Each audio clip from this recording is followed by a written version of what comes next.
Hey gang, hope you're having an awesome day. Ryan here, back again with your daily dose of Reddit drama, the good, the bad, and the downright petty. If these stories make you laugh, gasp, or rage with me, hit that like, tap subscribe, and ring that bell so you never miss a new one. Alright, much love as always, let's get into it. Our first story of the day comes from a throwaway account in the relationship subreddit, and it says, I, 30 female, caught my husband, 31 male, in an affair and I don't know how to move on. I've suspected things had been going on for a while, but kept brushing it off. I thought he would never do that to me. Since around April, he's been refusing my attempts to have intimacy most of the time, sitting differently on the couch to where he's facing away from me. Little things. It's with one of our good friends. She came to my house a few weeks ago. She's texted me. She's pretended to be there for me. I found out because I rolled over and they were having a Snapchat conversation. She said she wished she could be there to hold him, and he summarized that I tried to seduce him last night and mocked it. I confronted him and he admitted it. He said that it was because quarantine was stressful. He does not want to work things out. He thinks of me only as a friend in his heart. When I told her husband, he confronted her and apparently they actually kissed back in February. I think at that moment I was never going to be enough for him. We used to be so happy. The week before they kissed, we celebrated Valentine's Day together. He bought us a nice bottle of wine for our anniversary. We had fun. We were perfect. I don't know where to go from here.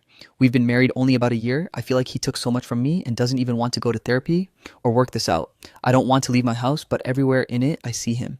He chose her. I've been cheated in every relationship I've ever been in. He was supposed to be my forever. I don't know what to do. I've made therapy appointments, but I was also laid off last month, so I have too much free time to analyze every single moment where he might have been lying to me or where I made myself pathetic trying to cling to him. How do I start to get through this? Too long. Didn't read. My husband had an affair and does not want to try to work out our marriage. I feel like I'm drowning and don't know how to start moving on. You know what absolutely blows my mind? How some people can, with a straight face, shatter someone else's world and then just casually walk away. Seriously, let's talk about this mess of a situation because I've got feelings. Imagine thinking you're in a committed marriage only to uncover that your husband's been really emotionally invested in someone you thought was a friend. Like, what level of betrayal are we even dealing with here? And his excuse? Quarantine stress? Seriously? Does that justify a breach of trust like this? I mean, you could have been talking about this when you were both sitting in the same room, facing away just like he did. It's ridiculous, but it gets worse. He has decided that he only sees you as a friend. I can't even wrap my head around that. Doesn't want to work it out, doesn't want therapy. You deserve so much better than that. I must say, I understand why you'd feel lost. This is a lot to carry. Letting this lying cheat of a husband go might actually be the healing balm. And hey, therapy could be a solid beginning. And can we talk about the friend? Unbelievable. At least you know where you stand with her now. But you know what? Drop your thoughts in the comments because something about this story absolutely boils my blood. You're not alone in this, and if you're out there listening to this, you felt that too. It's your time to find something that deserves your energy and love. Let's push through this together. Someone comments, first, consult with a lawyer. File for divorce and get their advice on whether it's okay for you to leave the house while things are being processed. As for the other aspects of life, you need to fill your time. Devote yourself to hobbies, including picking up new ones. Rely on friends by having long video calls, watching movies together, and so on. Fill as much of your time as you can until things start to process. I'm so sorry he gave up on you without even trying, hun. You deserve far better than that. It's a shame some people are so good at hiding how little respect they have for others. But please hold on to the fact that none of this was your fault.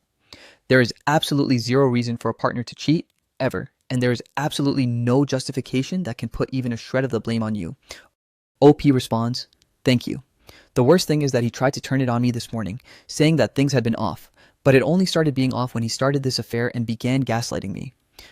A Reddit user says, you can't go to therapy and work this out. It only gets worked out if both people want to put the effort in, and your husband has made it very clear he's not interested in trying to make the relationship work. He directly told you that. You need to find a lawyer and file for divorce. OP responds, thank you. I guess it's just hard to watch him blow up his own life so spectacularly.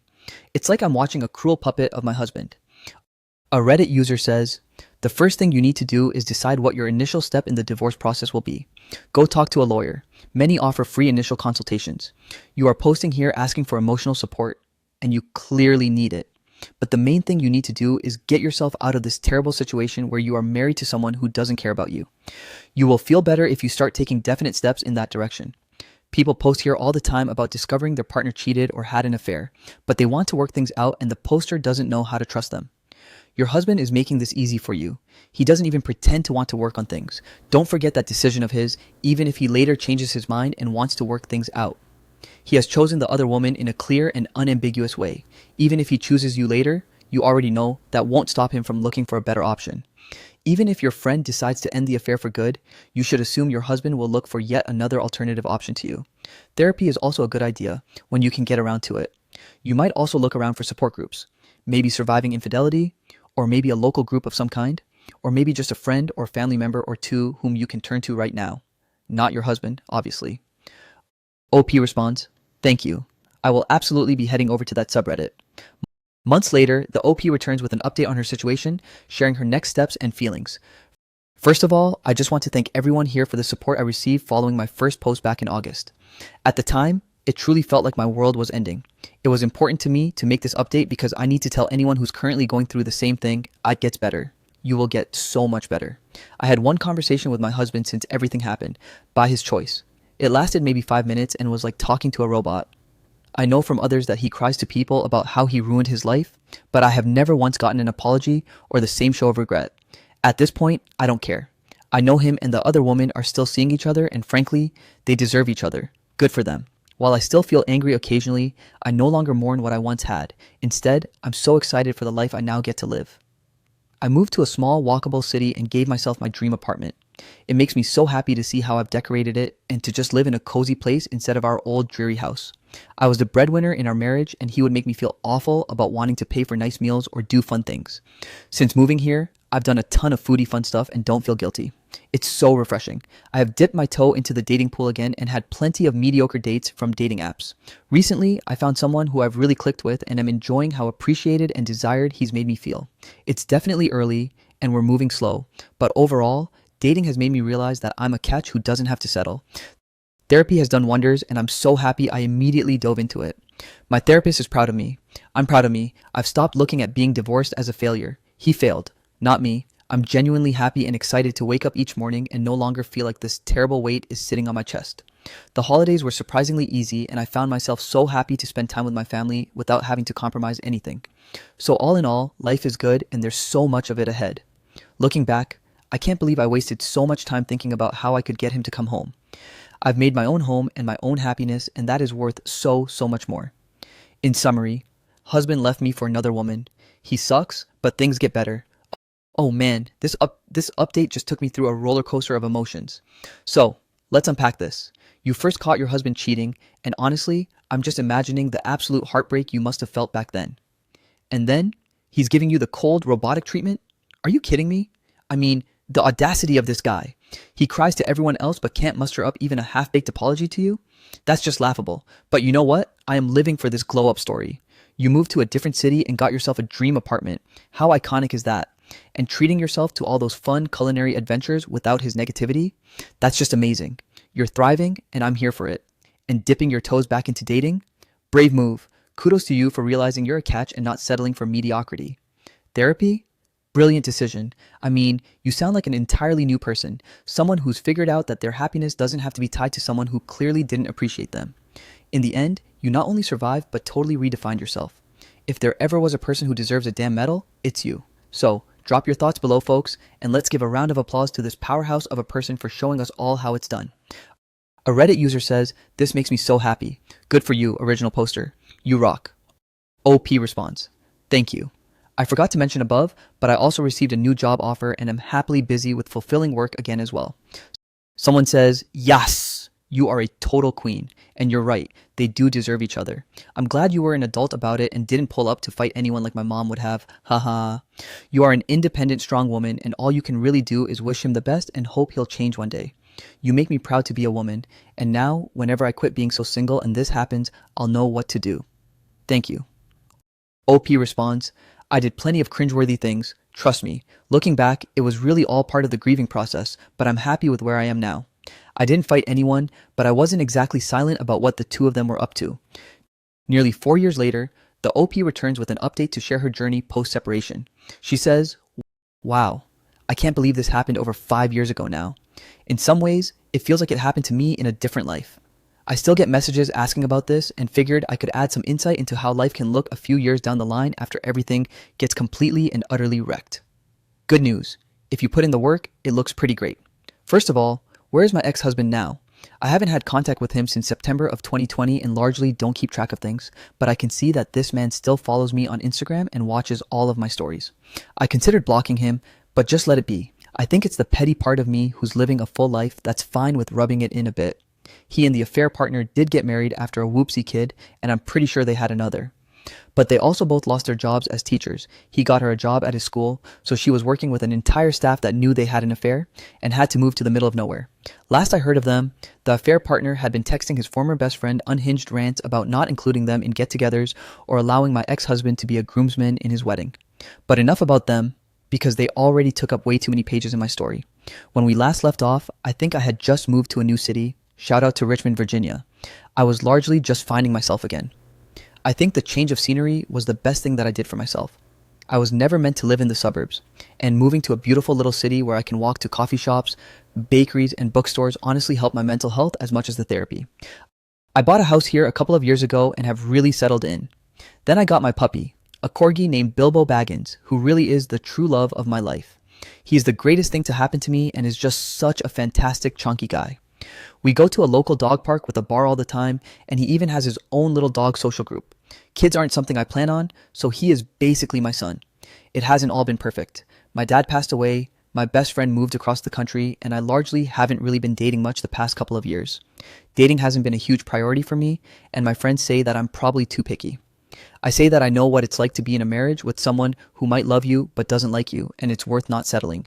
But while I may be single, I am fulfilled and busy. My birthday is Saturday, and I'll be spending it in Paris at a Lady Gaga concert. I saw Sabrina Carpenter in Amsterdam, Taylor Swift in Lyon, Springsteen in Edinburgh, and Noah Kahan at Fenway Park. Earlier this year, I was able to visit Katmai National Park and see the brown bears in the falls. I have a Dungeons and Dragons group and a really amazing village of people I love. I would not be in this headspace if I didn't go to therapy and work out the why of me settling for this man in the first place. True story. When planning our honeymoon in New Zealand, I, of course, had to plan the entire thing despite him picking the location. He refused to do any driving, so we had to do a guided tour that left on specific dates. He pretended not to be able to get a day off of work when we needed to leave until I started crying and begging him to just ask his boss for it because literally no other flights worked. That's when he said he actually always had the day off, but wanted to make sure I was actually working hard enough to choose good flights. Anyway, I chose to marry that, and it was a lot to unpack in therapy. But I'm glad I did, because without it, I don't think I'd have built this life for myself. At the end of the day, what happened set me up to live a happier life than what I was living. So in some ways, I'm thankful for the experience, as terrible as it was. If you're in the middle of something terrible, unfair, and world-shattering to you, just know that it's not forever. While this experience has made me a bit of a believer in karma, I also know that there was a lot of work to get myself out of that big black mental hole. Sometimes it seemed that I would slide back into it, but by looking forward and figuring myself out, I eventually clawed my way out. I think you can too, and that you're worth fighting for. Summary. Got therapy, life is good, ex-husband follows me on Instagram, and maybe we should all get dogs for our mental health. You know what blows my mind? The resilience and transformation in OP's story. From the depths of betrayal to living her best life, this journey is a wild roller coaster. You've got the classic heartbreak of catching your husband red-handed in an affair. And then, as if that wasn't enough, you find out they both lost their teaching jobs like, Karma said, I got this one. Let me just say this real quick. Moving to Richmond was probably the best decision OP made. She found herself amidst the coffee shops and bookstores. Absolute therapy gold. And then there's Bilbo Baggins, the corgi. Honestly, a dog might be the ultimate recovery tool, but let's not sugarcoat it. Losing a loved one and friends relocating is rough. And dating? Well, it's a battlefield, right? But OP's got the right attitude, knowing that settling isn't an option after living with someone who loves you but doesn't like you. And hey, cheers to OP's A-list concert adventures across the world. From Taylor Swift to a Lady Gaga concert in Paris, this is how you live. I know I'm not the only one losing it right now. Drop your thoughts below because I need therapy after this. A Reddit user says, I feel like following this story and you having this be your current chapter is the best thing I've heard this year. I'm so happy for you. Never settle, know your worth, and give the sir some scratches. Also, Richmond is a beautiful city. I grew up as a teenager there. A Reddit user says, congrats on living your best life. Also, hello from a fellow Richmonder. This city is small and has its problems, but it's charming and has its way of making you stay, or come back if you've moved away.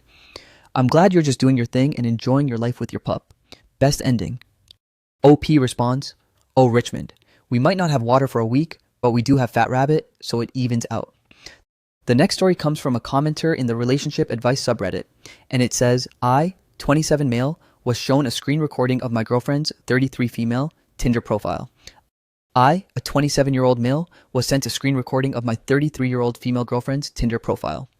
For some background information, my girlfriend and I have been dating for over 2 years, and we've been living together for a year and a half. I work in the emergency room and on the ambulance, so I work long 12-hour shifts, both days and sometimes nights. I clocked out of my shift at the hospital earlier today and was walking out with a couple of my nurse friends who asked me to wait for them so we could walk out together. I didn't think much of it, as the three of us are super close due to a trauma bond and working together for about 2 years now. As we got outside and into the parking lot, my friend, who we will call Anna, said, Hey, I need to show you something, and I'm sorry that I am the one showing you. Anna pulls up her phone and says, Alyssa was swiping on Tinder and came across this profile. She turns her phone and shows me a screen recording that Alyssa took of her Tinder and the profile. Sure as anything, it was my girlfriend. The only thing is that all the photos are old. I am positive that these are old photos because they're all photos I came across on her Facebook after we became friends at a previous job we both worked at. Obviously, regardless of the age of the photos, seeing my girlfriend's Tinder profile popping up on my friend's phone was quite a shock. They both apologized profusely again, told me they loved me, and said I could call them tonight to talk if need be since we're all off tomorrow. I told Anna to send me the video, gave them a hug, and left. On the way home, I was talking to Gemini about Tinder profiles and how long they stay active after the app is uninstalled or whatever the case. From what I can find online, it seems odd that her profile would be active after over 2 years. I'm home now and my girlfriend noticed something was up with me, but I told her we would talk about it later after her class and after her 10-year-old son has gone to bed. I just want to know how I should approach this. Thanks in advance. In summary, my coworker showed me a video of my girlfriend's Tinder profile, but the photos are old. We've been together for 2 years and I feel like it's unlikely that her profile would still be active after that long. You know what blows my mind? This entire situation is like a tornado of confusion and suspicion. I mean, seriously, you're just clocking out from a long shift, finally thinking about getting some time to yourself, and boom! Your friend drops a bomb on you. And the worst part is, those photos are absolutely ancient. They're relics from her past social media days that shouldn't even still be in circulation, let alone on a dating app. I get it. You're thinking, how is this profile still active after 2 years? Are we serious right now? Like, is this some kind of cruel joke by the universe? Here's the thing, you've got to talk to her directly, calmly ask what's up. Because, let's be honest, if this isn't some weird mistake, there's a lot more to discuss than a deleted Tinder account. But hey, maybe it's nothing, or maybe it's a sign to dig deeper into what you've got going on at home. Hold on though, you've got to clarify things with her and clear your mind. And you guys listening to this, weigh in here, right? What would you do in such a situation? It's just, I don't even know. Drop your thoughts below because I need some backup on this. A Reddit user says, Yo, if someone's Tinder account is showing up, they've been active in recent months. If they're inactive, it doesn't show the profile after a certain amount of time. If you've been dating for 2 years, then I have bad news for you unless it's someone using her photos and name. Someone says, it isn't complicated, but it can be emotionally difficult. 1. My coworkers have a video that records a Tinder profile that looks like yours. 2. Show her the video. 3. Is this your active profile? Edited typo. A Reddit user says, Tinder and Hinge, both owned by Match Group Inc., automatically delist or archive inactive profiles after, I believe, 2 to 4 weeks. It's not good for business to have a bunch of inactive profiles as your swipe options. Haha. They want active people who are actively looking for love, hookups, or whatever. Your friend was good for doing that and being gentle about it.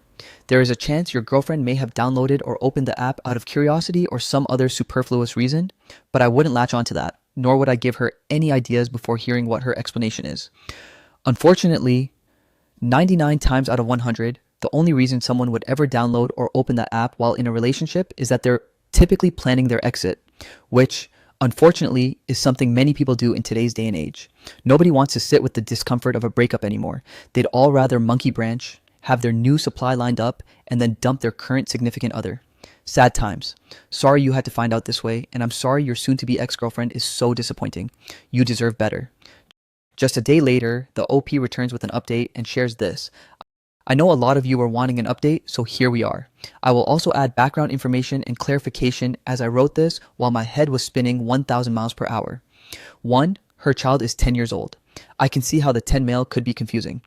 2. Yes, my girlfriend is bisexual, and yes, so is Alyssa, who originally found her profile. I imagine Alyssa sent the screen recording to Anna because either she felt Anna and I were closer, or because Alyssa wasn't at work, but Anna and I were, not sure, didn't ask. But to the ones who suspect that they're just trying to break us up for no reason or out of jealousy, that isn't it. Okay, so after my girlfriend was done with her online class and after her son was in bed, we both sat down on the couch to talk. It took me a few seconds to get the words out of my own mouth, but I told her that I was shown a video of her Tinder account. To which she replied, "Who showed you?" And that pretty much answered all my questions, and my head started to spin even faster. I told her that I wasn't sure why that was even relevant right now, but she insisted, so I told her Anna showed it to me.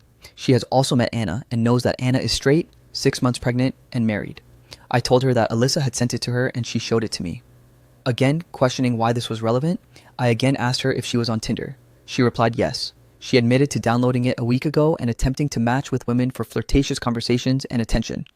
She did show me the messages, and I confirmed that they were all with women and that they were all just flirtatious conversations. She assured me that she had no intentions beyond flirtatious conversations, and I believe that as she is 30 pounds heavier now and rocking a pixie cut, but still using photos from over 3 years ago. She said she just downloaded the app and logged right back in and didn't edit anything about the profile from before. She also got very defensive. She brought up an argument from the past, trying to deflect and somehow make me look like the asshole here. I called her out on it, but was also trying to keep my cool in between, still trying to come to terms that this was really happening. The last year hasn't been easy for us. Between health issues, job issues, the cost of living going up, and getting laid off work issues, it's been rough. She said she's felt like something has been missing between us lately, that she's so lost that she doesn't know what she's doing.